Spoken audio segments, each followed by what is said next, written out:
This is Killer Innovations, a show about ideas, creativity, and how you can innovate. Welcome to the Innovator's Garage, where you learn to create your next game-changing killer innovation. Hello, I'm Phil McKinney, and welcome to this week's Killer Innovations. We're going to pick up where we've left off the last couple of weeks, where I've been sharing kind of my background and my experience in running brainstorming sessions. 3 weeks ago, we talked about predicting the future and the importance of creating an innovation timeline related to setting a vision for your organization. Once you've done that timeline, the next step is you got to go out and see what other people are doing in that space. If you think it's interesting, make sure you understand and have the context of that background. And then last week, we talked about kind of the 6 golden rules for brainstorming. The brainstorming is kind of a generic term I use really to share and discuss or put it in context of the whole process of generating ideas. And this week, we're going to talk specifically about how to run those sessions. How do you get kind of the best and brightest people to come around the table and really think deeply and generate what I would call these killer ideas, the ideas that are really going to be transformative. Now, if you recall from last week, we talked about the 6 golden rules. One of the 6 golden rules was about doing homework, assigning homework, getting people to kind of get up out of their chair before you actually ever run a brainstorming session and get out there and do your own investigation, talk to real customers. Don't sit back and think you know who your customer is or what their needs are. If you've got that idea running around in your head, don't fall into that trap thinking that you are that best example of your customer. So first up, when you're running a brainstorming session and you've got everybody into the room, the first up is you want everybody to kind of share those observations. You want to get everything out of that, the learnings that they've had being out into the field. So once everybody's settled in, it's really time to be shared what you've discovered. Now, generally, I give a quick recap of our area of focus. What is it we're focusing on? Is it about a specific customer segment? Is it a specific problem space? Kind of bring everybody back around that context. And I start off by asking the participants to share their own list of assumptions and rules that define how the industry and organization operates. This is kind of everything that kind of holds everybody back. And the reason I do this is it kind of gets that out onto the table, and you get rid of it being kind of an anchor. People in the back of their mind saying, "Oh, I'm not going to suggest that idea because my organization or my boss is never going to allow me to go do that." So by getting those assumptions and rules on the table, you can respond to those and say, now hold on here a second, that's not the case anymore. We have to ignore those things. You want to get it out so it's not rattling around in people's minds. And it's also, it is important that you acknowledge them, but you got to get them out. Then I'll ask the participants about their experience and to share what they observed. Don't go in a circle. Don't go, don't go clockwise or counterclockwise. You want to make it more of a conversation. If you start going around the table in a circle, people then are kind of waiting and expecting that this is going to be a pretty methodical. You want kind of a mosh pit. You want everybody just kind of throwing ideas out there on the table and seeing where it goes from there. And that's important. I'll always ask who wants to talk first, and after that, I'll look at facial expressions, and I'll call people out. I'll say, hey, Steve, what do you think about that? Or, hey, Sally, did you see the same thing when you were out there? If there's someone who's excited to share because their observations naturally build on the ones they've just heard, then you want to bring those people in. So if Tom says A, and Sally has A plus with something she wants to add to that where she saw something, you kind of want to get that encouraging where you kind of get that build up. And again, this is only sharing. This is not the idea generation. This is just sharing the observations. What did you see? Now, as each person talks about what they've observed, now the one thing I like is artifacts. Did they collect images? Did they snap a picture with their phone? Did they grab a video of an interview or a discussion with a potential client? Did they bring back physical artifacts, documents, etc.? Now, I really like artifacts that are physical instead of digital, things that you can print out, stick on the wall, because what I see and what I've experienced is that really drives inspiration. You can look up, you're seeing that image of the face of that customer, you're seeing an image of the problem that they have that you're trying to solve, And you use that as kind of that ongoing inspiration. The guidance here is do not fall back on PowerPoint. In fact, I don't allow PowerPoint presentations. This is purely show me a photograph, sketch something on a flip chart. We're not sitting here going through bullet items of what was found. And for me, again, I really like those physical artifacts. This is not, again, about generating ideas. It's simply about sharing what they've observed. Now, remember, the answers to the questions are not themselves the ideas. This is really just giving context so we understand who the customer is. We understand what the problem space is. We understand maybe what alternatives the customer has in front of them to really be able to do to solve the problem. Now, when I was writing my book, my publisher Hyperion, which at the time was owned by Disney, actually had me come in and run a workshop for them, a brainstorming session. It was a half-day, 4-hour brainstorming session for them. And keep in mind, this was in early 2010. I'm guessing, yeah, it's about right, or maybe later 2010, I guess, when I put it in context. And I always joked with the publisher at Hyperion that the reason they printed my book or published my book was because they got free innovation consulting as part of it. But keep in mind what was going on in 2010, 2011 was pretty dramatic for the publishing industry. Things were in chaos.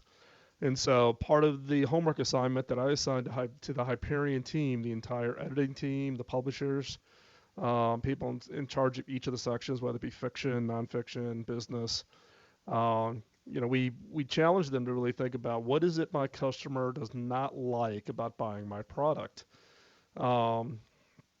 And it forced everybody at Hyperion to basically spend a day out of the office going down to things like the Barnes & Noble or the Border store. Borders was still around at that time. And actually talk to customers who were buying books, customers who were browsing books. And this was really this whole transition of where 2010, 2011, when the whole thing flipped, where people started that flip of buying more digital books than hardcover books, and it was kind of eye-opening from the standpoint on the whole issue of actually going out and talking to customers, and why were customers more interested in digital books than hardcover books. And you still had those fans who were really big on the hardcover books. And what does that really mean? And they came back, and we spent probably the 4-hour workshop, we probably spent an hour and 20 minutes having everybody just walk through those observations. And we put them on Post-it notes, and we put them on one flip chart. And then we just kind of set it to the side, because those were the observations. That was the catalyst for now what was the new ideas. How was this going to transform Hyperion in their thinking about what was the books of the future going to look like, and how was Hyperion going to be positioned in the best possible way. And as part of that exercise also is getting rid of what are all the rules and assumptions. And in the case of the book publishing industry, there's a lot of kind of assumptions historical about what's the role of the author, what's the role of a book agent, what's the role of a publisher, what's the role of an editor, distributors, retail book outlets, digital book outlets like Amazon. What are each of their roles? How do you interact with them? What is that whole process from the standpoint of working with them? And therefore, we just kind of get into this, you get into this kind of the way it's always been done.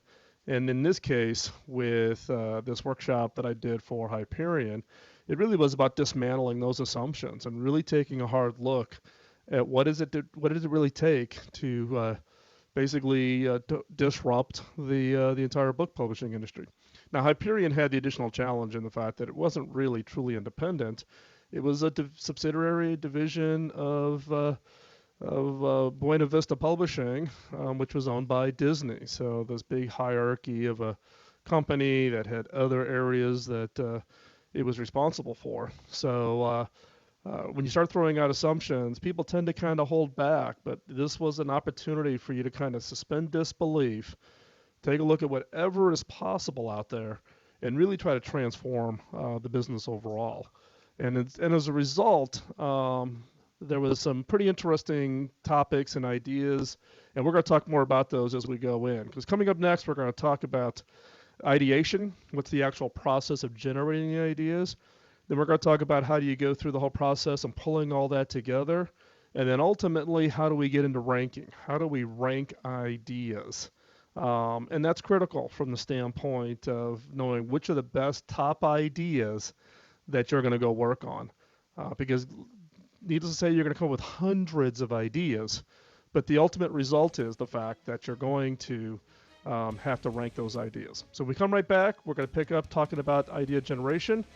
You're listening to Killer Innovations on the BizTalk Radio Network.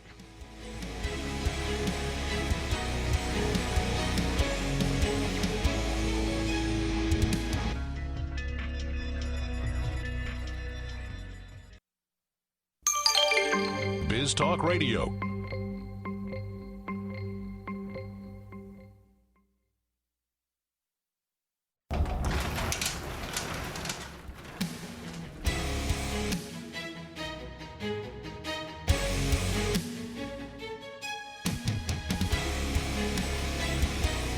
This is Killer Innovations, a show about ideas, creativity, and how you can innovate. Welcome to the Innovator's Garage, where you learn to create your next game-changing killer innovation. Welcome back to Killer Innovations. We're talking today about the actual process of running brainstorming sessions. Let's pick it up where we left off. Ideation, or what I call ideation, is the actual process of generating ideas. Now, in some cases, you may already have an idea in your head that you want to go off and actually turn into a real product or a real service. Or you may want to get together with even friends, or if you're part of an organization, those people in your organization that you want to get their input on or generate even more or better ideas. So in the case of the ideation phase, once everybody has shared kind of their input, their observations, which we talked about in the last segment, start setting people down to start really getting into the active process of generating ideas. What I do first is I start by assigning an idea quota. An idea quota is a number that kind of is a target for an individual of how many ideas they need to generate. Why do I do an idea quota? What I've found with an idea quota is the fact that without it, people will tend to come up with some, 8, 10 ideas pretty easily. The next 3 or 4 ideas kind of start petering out, and by then they're done, and then they give it up. Versus if you tell somebody your idea quota is you're going to generate 50, 60, 75 ideas in the next 40 minutes, and you can't stop until you get to that idea quota. And what you find is the first third, whatever the quota is, let's say it's 60. So the first 20 ideas, pretty simple. The next 20 ideas are kind of hard. Those last 20 ideas, really hard. Now the benefit of that is what you find that in those last 20, that tends to be the source of some of your best ideas. Now as you're going through this process is you got to keep the energy high. You can't let the minds wander. You don't let people procrastinate, sitting around waiting till the very end to try to crank them out. You need to keep the idea going. And the idea stage is really free form. I typically give out Post-it notes and just have people just crank out the ideas. Now the key point here is don't be critical of ideas at this stage in the process. If you're facilitating and you're walking around and you're seeing people, or you're trying to encourage people to keep going to get the idea quota, be cautious of trying to say, oh, well, Sally over there already had that idea, or no, that probably is not going to work in our context. You do not want to filter. I'm a firm believer in the concept I call stupid wins. And in fact, I did a podcast, years and years ago around stupid wins. You can go back and search for it over at killerinnovations.com. That turned out to be pretty popular because what you find is that those things that look really stupid can really be the nuggets of some really great ideas. Now, brilliance in the idea is often deceptively simple. And by discarding ideas that you sometimes seem too simple, you put yourself at a disadvantage. So something looks stupid or simple or it seems obvious somebody else would do it, keep hold of those ideas. Don't filter, capture it all. The other is just keep cranking. Get as many of those ideas out, fill up those Post-it notes, just write them one at a time, one on each Post-it note. And if you get stuck, try looking at the ideas you've already generated and seeing if any of them can be broken down into smaller components. And also try weird random combinations. Take two post-it notes that you've got, set them next to each other, and reading the two together, what would happen if you put those two together? What would generate the third idea? That's another way to use combining as another way to kind of spark this whole process of generating the ideas. And if you're stuck, you might ask what would happen if you did the opposite. So take an idea, and if you were going to solve a problem with A, what happens if you turn it 180 degrees and you did actually the exact opposite? So now you just get everybody cranking out. They've hit their idea quota. Now what do? Next is what we call sharing and grouping. This is taking all of those ideas and really allowing people to get up and share them. So this is letting people get up to a big board, whiteboard, big wall, piece of window glass, and just literally start putting post-it notes up. And let everybody maybe have 10 to 15 seconds to kind of describe it. This is not about someone giving a PhD thesis. This is about just quickly getting the ideas up. And you want to get through this process quickly.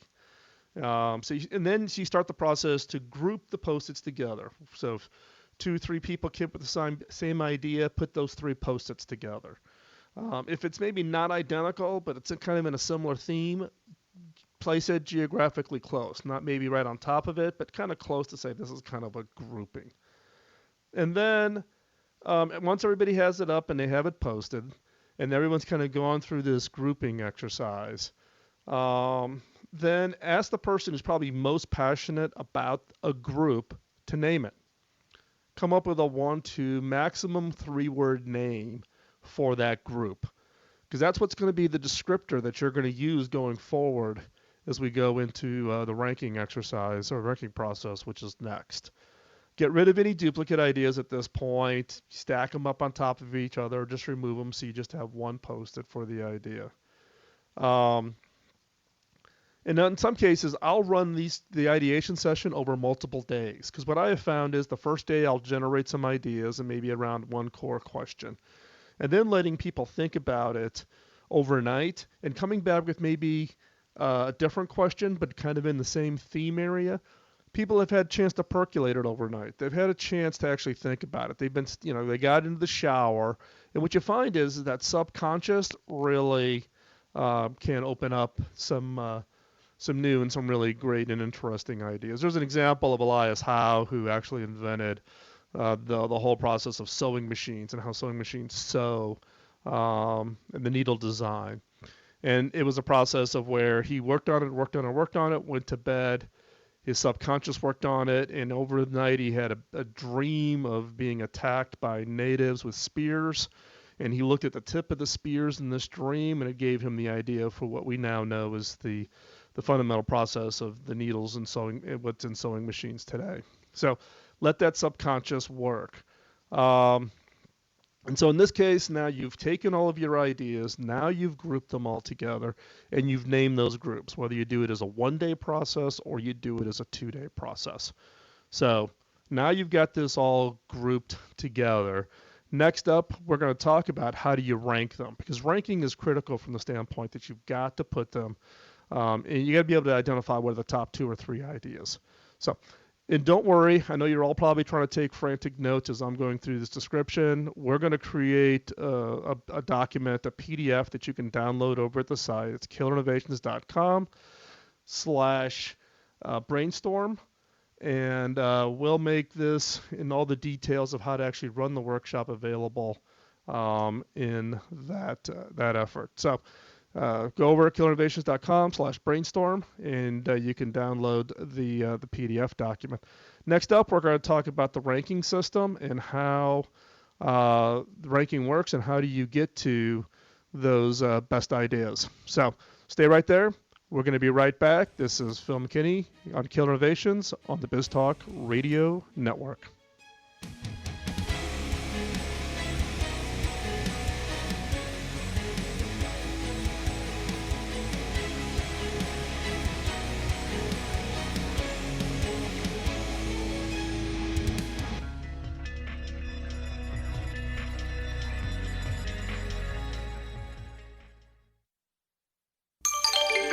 BizTalk Radio.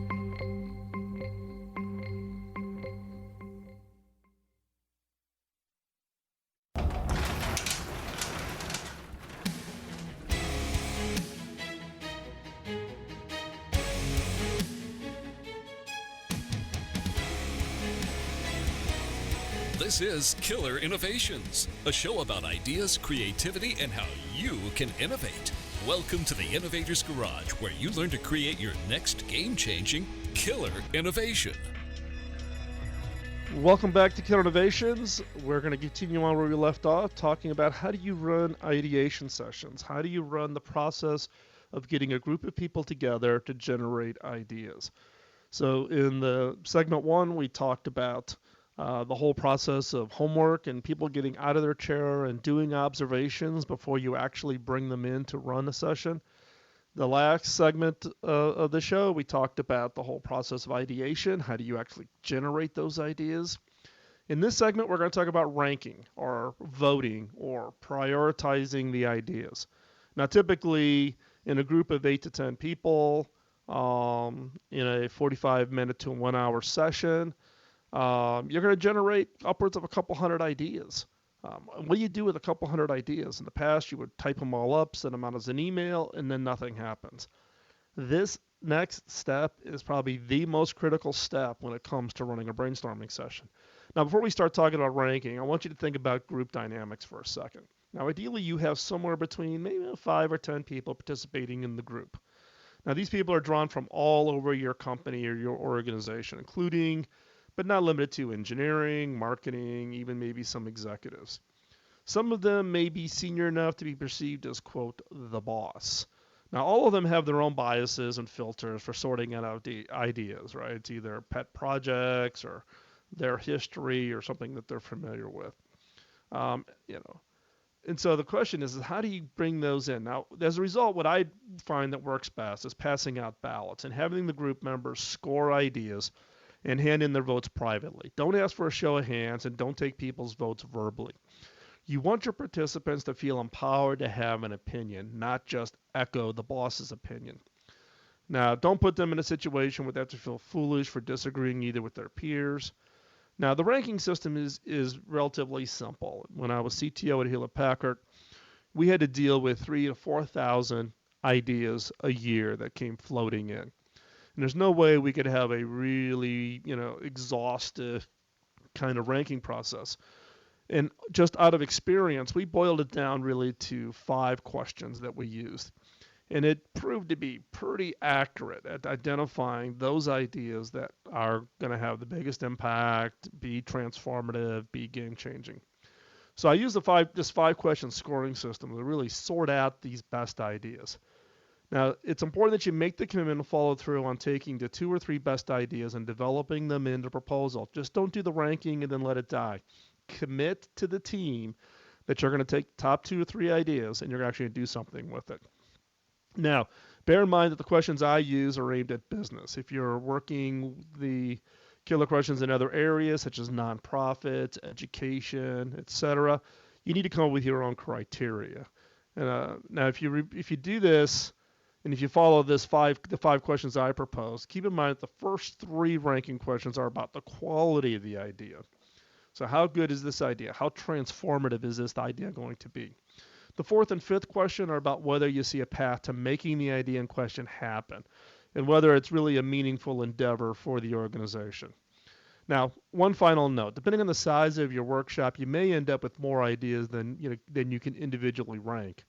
In this case, some companies have chosen to narrow their options with a pre-ranking system. Now, if you'd like to do this as well, try using what I call the dot method. Give everyone in a team a set of those, little colored sticky notes, dots. Each person then places dots next to the ideas they believe are the ones that best meet the objective. Now, if a person really likes an idea, they can put all of their dots on a single idea, or they can spread them around. Now, using a dot method, you can help narrow the field to ideas to be further ranked to be a more manageable number, particularly if you're doing 2 days, 16 hours, you're going to have thousands and thousands of ideas. So that's kind of quick pre-ranking. So what are the 5 questions? Score your answers on a score of 0 to 5. 0 means the idea doesn't have this. 5 means, oh my gosh, it's off the chart. Question 1. Does this idea improve the customer's experience or expectation? Does this idea really solve a problem? Will you give your customer something they need and want? Will it solve their problem in some kind of a unique or different way? Question 2. Does this idea fundamentally change how you position competitively in the market? Will this idea put you ahead of your competition? Will it disrupt the market's ideas about your organization and how you're looked by competition? Third question, does this idea radically change the economic structure of the industry? Will this idea disrupt the way value is created and monetized? So again, customer experience, competitive positioning, economic structure, the first three questions. Now, if you can't answer yes to one of those three, then what the heck are you doing? Why are you working on this idea? So assuming you get a really strong yes on one of them, if you get a strong yes on two or three, then oh my gosh, you've got an idea that's just going to rock. Next, you need to take a look at, can you do something with it?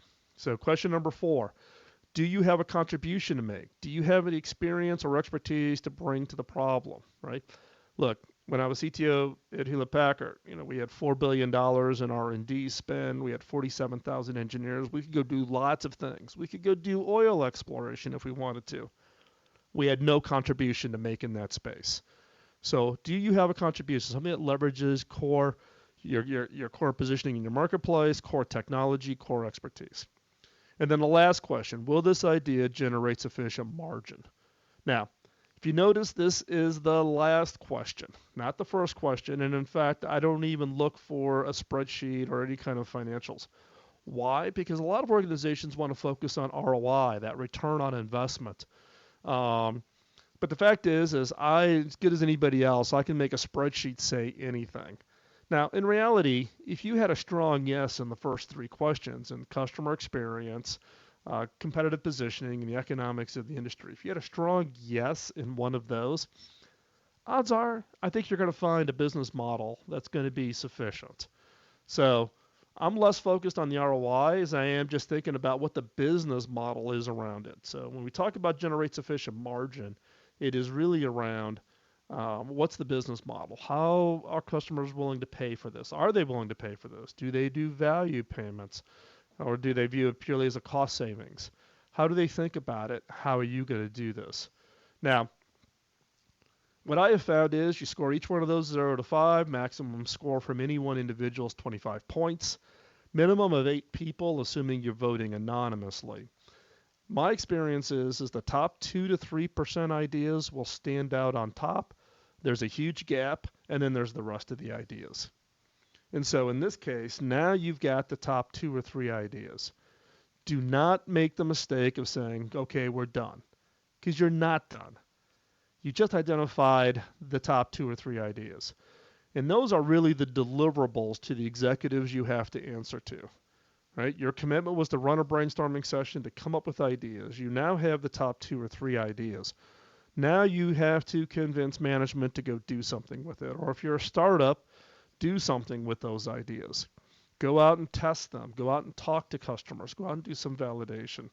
I'm a big believer of stage gate management, which is give a little bit of money, go out and try it. If it comes back and you get really positive feedback from it, then put a little bit more money in, maybe do a mock-up of it. Go out and test that, bring that back. If that seems positive, then put a little bit more money in. So stage gating is very modeled after what venture capitalists do. Give you a little bit of money, get some success, I'll give you more money. But the key is not just to sit there and wait for those 2 to 3, do nothing with those 2 to 3. So of this process I just gave you, why is this better than the historical ways of doing brainstorming? Well, one is it's not tied to the total number of ideas. The old model of brainstorming was to brag on, I got 300 ideas. This is focusing on identifying the 2 or 3 best ideas. And then what you'll find is this will align the team. The energy level coming out of a brainstorming session when a team says these are the 2 ideas that we promote to management. And it really eliminates the risk of beauty contests, which a lot of brainstorming sessions turn into, where it's a whole long list and the executives just pick their favorite project. So through this process, it's not about numbers.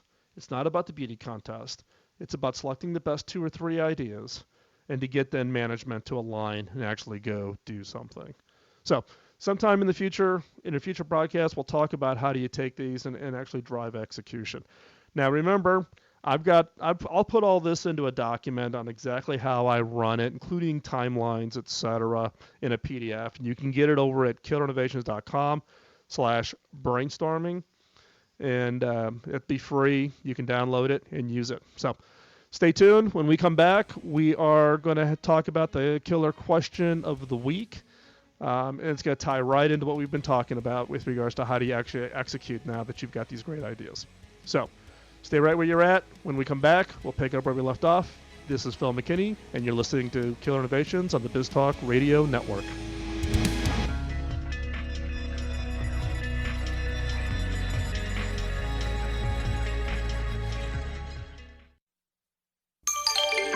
BizTalk Radio.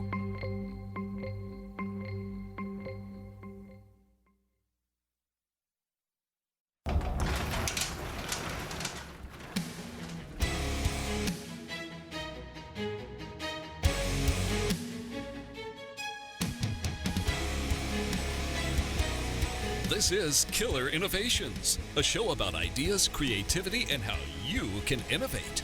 Welcome to the Innovator's Garage, where you learn to create your next game-changing killer innovation. Welcome to Killer Innovations. My name's Phil McKinney. I'm your host. This week's killer question is one that ties into how do you select which project to work on?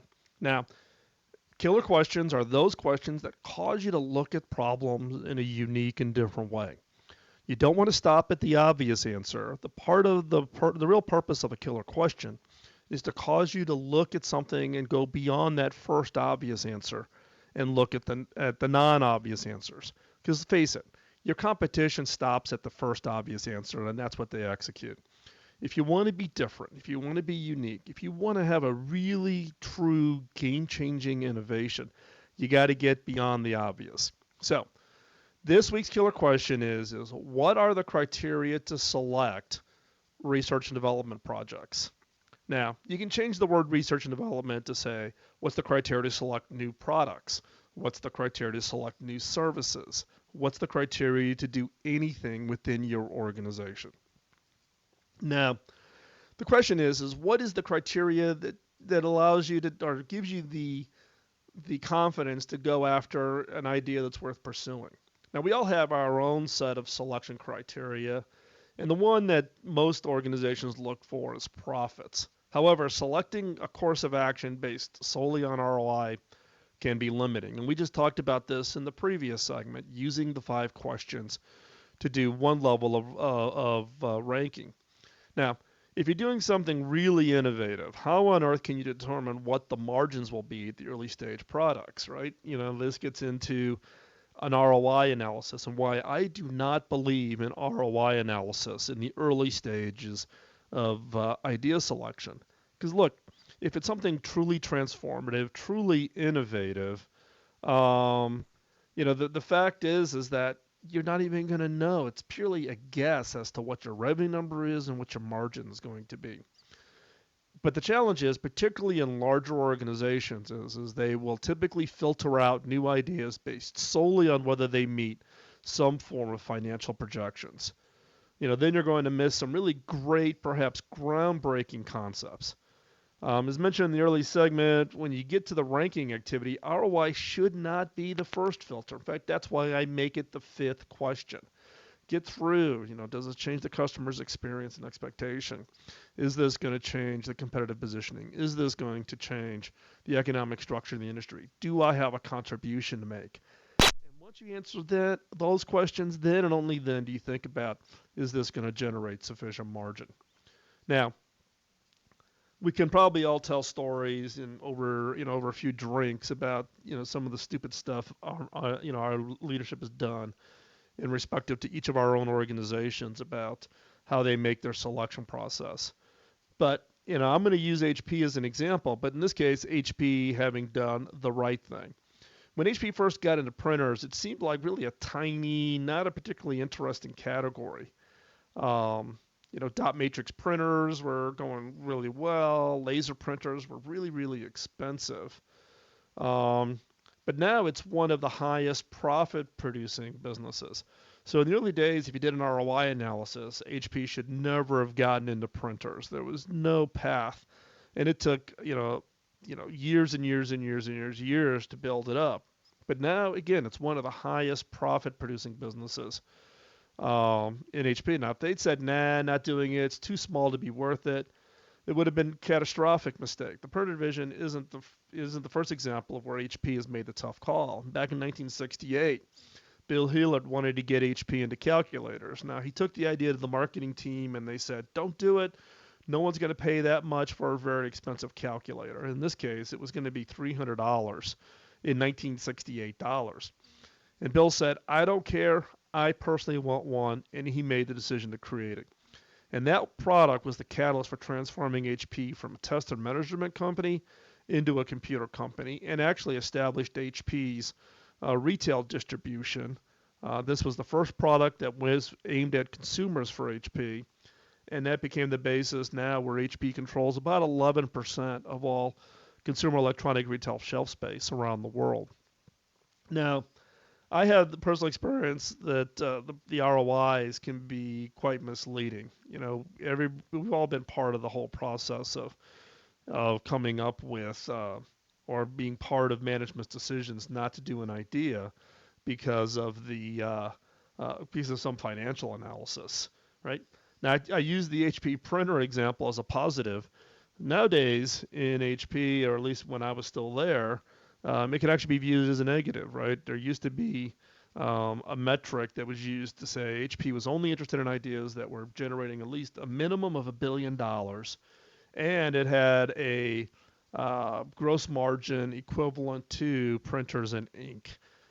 Well, how many ideas can you come up with that is a minimum of $1 billion that's generating the same margin as printers and ink at HP? And unless it hit that bar, the ideas had got no traction. Now, that's actually changed, but it's still a big challenge. So the sparking points or the questions you really should think about is, what is the one key criteria that you must meet for a project to get approved? Think about it from your leader's perspective. And what would happen if you ignored this criteria in the evaluation process? So just ignored it. Would you make a different set of decisions? And what's the criteria used by others, either inside your industry or outside your industry? Go see how other people make decisions and see if there's a better way to do it than what you're doing today. So, again, think about how you just turn everything on its head. How do you create ideas? How do you rank them or select them? And then how do you get through the knothole of the approval process with your organization? And don't be afraid to break a little glass. Break some rules. Get out there. Take some risk.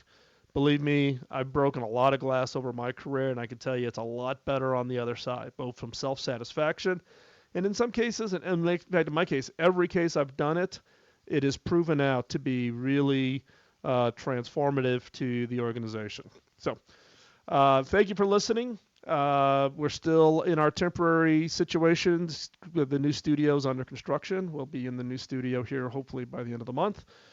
So I appreciate you hanging in there. If you have any questions, drop me an email at phil@killerinnovations.com. Also, don't forget, we're going to make the PDF of all the information we shared today. So it's killerinnovations.com/brainstorming. And with that, we'll talk to you next week. And don't forget, don't let the corporate antibodies keep you down. Keep on innovating. This is Phil McKinney at Killer Innovations on the BizTalk Radio Network.